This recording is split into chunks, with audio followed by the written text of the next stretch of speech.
Indian news channel में आप सभी का स्वागत है। तो नमस्कार दोस्तों, आप देख रहे हैं इंडियन न्यूज चैनल से सीधा प्रसारित। मैं हूं आपका अपना शांति कुमार गिरमिल्ला, चंद्रपुर जिला रिपोर्टर। महाराष्ट्र चंद्रपुर जिला के जिला कार्यालय के प्रांगण में यहां पर लगातार 7 दिनों से बैठे हैं बंडू धोत्रे जी। तो मैं इन्हीं से ही पूछना चाहता हूं। तो सर, आप बताइएगा क्या प्रमुख मांगों को लेकर आप यहां पर बैठे हैं और आपके प्रमुख मांगे क्या है और आप शासन प्रशासन से क्या चाहते हैं? चंद्रपुर जिला ये जो है वो बाघों का जिला करके पहचाना जाता है। हाल ही में हमारे पिछले 10 सालों में से हम देखेंगे कि जो बाघ मानव संघर्ष में जो आंकड़ेवारी आ रही है, इससे हमारी जो नई पहचान है, सबसे ज्यादा मानव मृत्यु बाघ मानव संघर्ष में हो रहे हैं। तो ये जो पहचान हमारी जो बन रही है, उसके पीछे के रीजंस क्या है?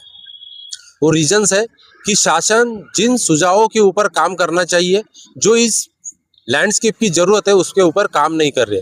तो ऐसे कुछ मांगों को लेकर ये आंदोलन किया जा रहा है। यहाँ की प्रथम और महत्वपूर्ण जो मांग है वो है ताडोबा अंधारी व्याघ्र प्रकल्प से निकले हुए उत्तर और पूर्व दिशा की ओर जाने वाले महत्वपूर्ण बाघों के भ्रमण मार्ग में प्रस्तावित लोहार डोंगरी आयरन और माइंस के बारे में।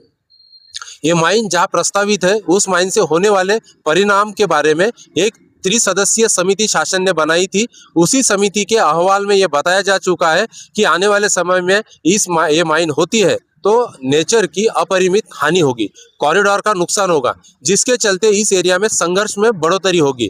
तो आप सोचिए, इसी अहवाल में इतना सारा शासन का ही रिपोर्ट ये कहता है, तो फिर इसको परमिशन देने के लिए जो प्रयास किए जा रहे हैं राज्य सरकार की तरफ से, वो नहीं होने चाहिए।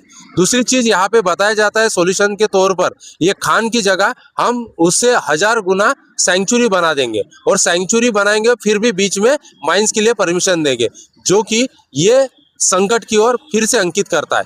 तो ये महत्वपूर्ण मांग है कि ये जो माइंस है, इसको रद्द किया जाना चाहिए। और बाकी की जो महत्वपूर्ण मांग है, राज्य सरकार ने एक समिति गठित की थी कि चंद्रपुर जिले का बाघ मानव संघर्ष कम करने की दृष्टि से यहाँ पे एक टेक्निकल कमेटी बनाई गई। उसका अहवाल प्राप्त हुआ 2021 में और शासन ने उसका स्वीकार भी किया। अब शासन की तरफ से उसका इम्प्लीमेंट होना जरूरी था। पिछले 5 सालों में उसका इम्प्लीमेंटेशन नहीं हुआ है। साथ ही साथ हम देखेंगे कि चंद्रपुर जिले में ताडोबा लैंडस्केप में जो लीनियर इंफ्रास्ट्रक्चर डेवलपमेंट होता है, कैनल से, रोड से, रेलवे मार्ग से, इससे बाघों के जो कॉरिडोर है वो प्रभावित हुए हैं। वो कॉरिडोर को सही स्थिति में लाने के लिए वहाँ पे अंडरपास और ओवरपास की जरूरी है। इसके लिए एनजीटी सुप्रीम कोर्ट तक के ऑर्डर्स हो चुके हैं। एसबीडब्ल्यूएल के मीटिंग्स में भी निर्णय हो चुका है, फिर भी उसके ऊपर कोई कार्रवाई नहीं हो रही है। साथ ही साथ चंद्रपुर जिले में हम देखेंगे कि जंगल के अंदर जाने के बाद बाघों से मृत्यु होता है, लेकिन तेंदुआ सीधा गाँव में आता है। तो तेंदुआ गाँव में क्यों आता है? उसके पीछे का रीजन है, तेंदुआ का जो प्रे है, उसका खाद्य है, वो कुत्ते और सुअर है। गांव में कुत्ते और सुअर क्यों बढ़ रहे हैं? उसके पीछे का रीजन है, गांव में अस्वच्छता है, सफाई नहीं है। तो इसकी जवाबदारी होती है ग्राम पंचायत और जिला परिषद की। इनके द्वारा सर, इसकी सूचना जो है, इसकी सूचना पूर्व में आप किसी शासन और प्रशासन को दी है सर? इन सभी 16 डिमांड्स के बारे में शासन पूरी तरह से अवगत है। वन विभाग के बारे में इस सारी जानकारी है, उनको भी पता है ये मांगे करना जरूरी है। तो इसीलिए इन्हीं मांगों को लेकर ये अनशन जारी है। सर, मांग पत्र वगैरह किसी अधिकारीगण को आपने सौंपे हैं? सभी शासन स्तर पे सभी को मांगों का निवेदन जा चुका है। इसके बारे में मीटिंग्स भी चल रही है, मीटिंग्स भी हो चुके हैं। उनको ये सभी मांगों के बारे में संज्ञान में है और इसके ऊपर उन्होंने निर्णय लेना जरूरी है। तो सर, आप यहाँ पर जो सत्याग्रह अन्न त्याग किए हैं, सत्याग्रह पर बैठे हैं सर, मान लीजिएगा शासन प्रशासन जो है, यदि आपके अगर प्रमुख मांग जो है अगर पूर्ण नहीं करती है, तो आगे आपकी रणनीति हो, आगे की आप रूपरेखा कैसी होगी? देखो, हमारा जो आंदोलन है शांति के मार्ग से चल रहा है, लोकशाही मार्ग से चल रहा है और संविधान के मार्ग से चल रहा है। और निश्चित तौर पे अगर ये अनशन जो है वो अनिश्चित काल तक का अनशन है, यानी मांगे जब तक पूरी नहीं होती तब तक जारी रहने वाला आंदोलन है। तो इसमें दूसरा और कोई पर्याय नहीं होता है। तो यही एकमात्र पर्याय है जिसको हम आगे तक लेके जाएंगे। देखिएगा, जैसा कि यहाँ पर बताया गया है कि जब तक यदि हमारे मांग जो है पूर्ण नहीं होती है, तब तक हम इसी तरह इसी मंच पर अन्न त्याग कर यहाँ पर बैठेंगे। और जब तक हमारी मांग पूर्ण नहीं होती, और यदि अगर हमारे डिमांड, हमारे प्रमुख मांगे यदि अगर भारत सरकार द्वारा अगर नहीं की जाती है, अमल में अगर नहीं लाया जाता है, तो इस रेखा को जो है, इस रूपरेखा को और भी आगे में तीव्र रूप दिखाने की यहाँ पर घोषणा की गई है। यहाँ पर बताया जा रहा है, मैं लीजिएगा जैसा कि यहाँ पर इस मंच पर इस यहाँ पर मौजूद यहाँ पर विराज है इस संस्था के नागपुर से आए हुए सदस्यगण। तो मैं इनसे भी पूछना चाहता हूँ कि बताइए मैडम, आप यानी यहाँ पर जो आए हैं नागपुर से उतने दूर से यहाँ पर, और यहाँ की स्थिति देखने के पश्चात आपको कैसा लग रहा है और क्या बताना चाहते हैं आप हमारी जनता को? हम लोग सबसे पहले जब लोहार डोंगरी गए थे, दादा के साथ ही गए थे, तो हमने लोहार डोंगरी देखा है। इतनी सुंदर जगह है, जंगल है, बीच में जो है लैंडस्केप है, ब्रह्मपुरी डिस्ट्रिक्ट का जो लैंडस्केप है, TATR लैंडस्केप। तो ये जो खान प्रपोज्ड है ये होनी चाहिए, क्योंकि सबसे पहले तो मैन एनिमल कॉन्फ्लिक्ट सभी को पता है कि चंद्रपुर में बहुत ज़्यादा बढ़ते जा रहा है। हम बार बार जंगलों में जाते रहे, फॉरेस्ट एरिया अगर माइंस को देते रहे तो ये कॉन्फ्लिक्ट तो बढ़ना है।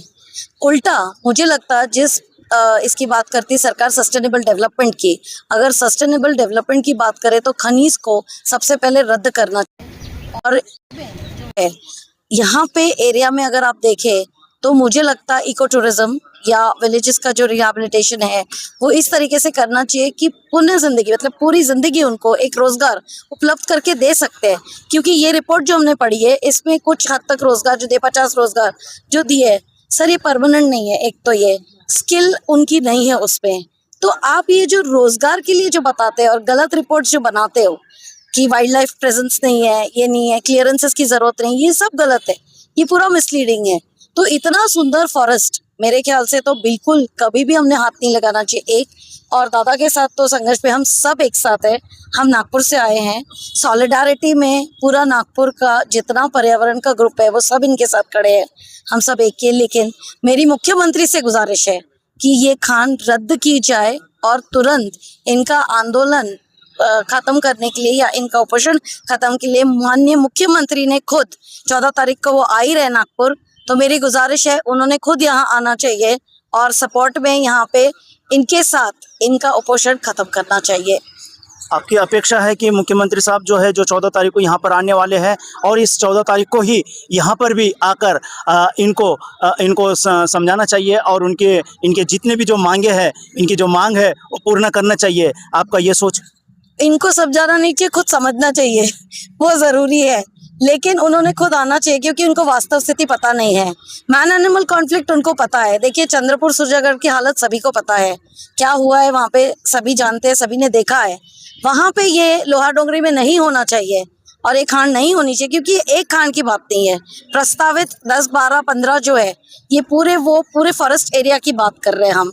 तो उन्होंने समझना अब ज़रूरी है कि पर्यावरण का इतना नाश नहीं हो सकता है। मैन एनिमल कॉन्फ्लिक्ट जो बढ़ते जा रहा है वो चंद्रपुर में और नहीं होना चाहिए। इसके लिए उनको आके दादा की बात और इको प्रो ग्रुप की बात समझना, जो इनका अभ्यास है वो बैठ के समझना ज़रूरी है। मान लीजिएगा अगर ये मांगे जो है अगर नहीं होती है तो आगे की रूपरेखा को आप किस तरीके से हमारी जनता को दिखाना चाहते हैं? फिर तो जेनजी को आह्वान करके रूपरेखा तीव्र करनी पड़ेगी। और जनता की मांग है, जनता के नेता है वो, तो जनता की मांग तो उन्होंने कबूल करनी चाहिए। देखिएगा जैसा कि यहाँ पर भी हमें जानकारी प्राप्त हुई है कि यदि अगर हमारी मांग अगर पूर्ण नहीं होती है, अगर जनता को हमारे इस समस्या से अगर समाधान अगर नहीं मिलता है तो ईंट का जवाब पत्थर से भी देने के लिए यहाँ पर कहा जा रहा है और बताया जा रहा है। और इस आंदोलन को और भी तीव्र रूप देने के लिए यहाँ पर घोषणा की जा रही है। तो मैं मेरे कैमरामैन दोस्त के साथ मैं शांति कुमार गिरमिल्ला, चंद्रपुर जिला रिपोर्टर, इंडिया न्यूज़ चैनल से।